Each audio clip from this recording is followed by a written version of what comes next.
মুক্তিযুদ্ধের চেতনা দিয়ে তো আঘাত করার চেষ্টা করা হয়েছিল এই প্রার্থীদের, কিন্তু ওদের ব্যক্তিগত দক্ষতার কারণে কিন্তু তারা সেটাকে ওভাররাইট করে ফেলেছে।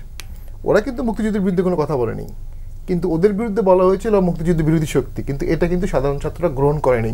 তাদের ব্যক্তিগত যোগ্যতাকেই প্রায়োরিটি দিয়েছে অথবা তার দলগত ক্যাপাসিটিটাকে প্রায়োরিটি দিয়েছে। যারা জয়ী হয়েছে আমি তাদেরকে অভিনন্দন জানাই। ঢাকা ভার্সিটি আমার খুবই আবেগের জায়গা। 81 সাল থেকে আমি ঢাকা ভার্সিটিতে ছিলাম। আবু সাদিক, সায়েম, এস.এম. ফরহাদ এবং অন্যান্য যারা জয়ী হয়েছে, জয়ের পরেও তারা বিনম্র এবং তাদের নম্রতা, মেধা তাদেরকে অনেক উচ্চতায় নিয়ে গেছে। এখানে একটা কোশ্চেন মার্ক আছে, যিনি সেক্রেটারি জেনারেল হলেন তিনি পেয়েছেন 10,794 ভোট, আর যিনি ভিপি হলেন তিনি 14,000 সামথিং ভোট পেয়েছেন। জামাতের ভোটে কিন্তু এই ডিফারেন্সটা হওয়ার কথা না, শিবিরের ভোটে। অর্থাৎ এখানে যিনি ভিপি হয়েছেন তিনি অন্য পার্টির ভোটও পেয়েছেন, হয়তোবা যিনি এসজি উনিও পেয়েছেন। কেন? কারণ হচ্ছে শিবিরের সাথে ব্যক্তি হিসাবে কম্পেয়ার করলেও অন্য প্রার্থী মেঘমাল্লার বসু ছাড়া অন্য প্রার্থীরা আসলে খুব একটা কম্পিট করার মতো ছিল না তাদের মেধা, দক্ষতা, যোগ্যতায়। অর্থাৎ এখানে একটা ট্রেডিশনালিজম চলেছে, আর সেখানে শিবির আজকে 30 বছর ধরে একটা গুছালো একটা রাজনীতি করেছে। ক্লাস 5 থেকে শুরু করে একদম ভার্সিটি পর্যন্ত অনেক দূর পর্যন্ত মেধা ভিত্তিতে সেখানে আগিয়েছে।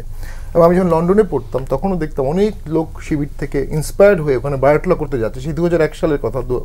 তখন যখন 2001 সালে বিএনপি জামাত ক্ষমতায় আসলো, তখন শিবিরের ছেলেমেয়েদের কাছে শোনা যে তাদেরকে বলো তোমরা বিদেশে যাও, ডিগ্রি নাও, একসময় ক্ষমতা নিতে হবে, দেশ চালাতে হবে। ওরাই কিন্তু এখন শিবিরের মেইন থিঙ্ক ট্যাঙ্ক, ওরাই কিন্তু এখন শিবিরের বিভিন্ন পদে যাচ্ছে এবং ভালো করছে, খারাপ না। তো এই ধরনের স্ট্র্যাটেজি তো আমাদের বাংলাদেশের আর কোনো দল নেয়নি। আমরা কোনো স্ট্র্যাটেজি নেই, আমরা কোনো ফাইন্যান্স করি নাই, আমরা কোনো প্রমোট করি নাই, আমরা কোনো প্যাট্রোনাইজ করি নাই, আমরা কোনো মোটিভেট করি নাই, আমরা কোনো আশ্রয় দেই নাই, আমরা ভালো খাওয়াই নাই, আমরা আদরও করি নাই, আমরা রাজনীতি করে গেছি। আর ফলটা পাবো ট্রেডিশনাল, তা তো হবে না। পুরো প্রায়োরিটিজম শিফট হয়ে যেতে হবে এখন, আউটলুক টোটাল। এবং আরেকটা ধারণা ছিল যে মুক্তিযুদ্ধের চেতনা দিয়ে তো আঘাত করার চেষ্টা করা হয়েছিল এই প্রার্থীদের, কিন্তু ওদের ব্যক্তিগত দক্ষতার কারণে কিন্তু তারা সেটাকে ওভাররাইট করে ফেলেছে। ওরা কিন্তু মুক্তিযুদ্ধের বিরুদ্ধে কোনো কথা বলেনি, কিন্তু ওদের বিরুদ্ধে বলা হয়েছিল মুক্তিযুদ্ধ বিরোধী শক্তি, কিন্তু এটা কিন্তু সাধারণ ছাত্ররা গ্রহণ করেনি। তাদের ব্যক্তিগত যোগ্যতাকেই প্রায়োরিটি দিয়েছে অথবা তার দলগত ক্যাপাসিটিটাকে প্রায়োরিটি দিয়েছে।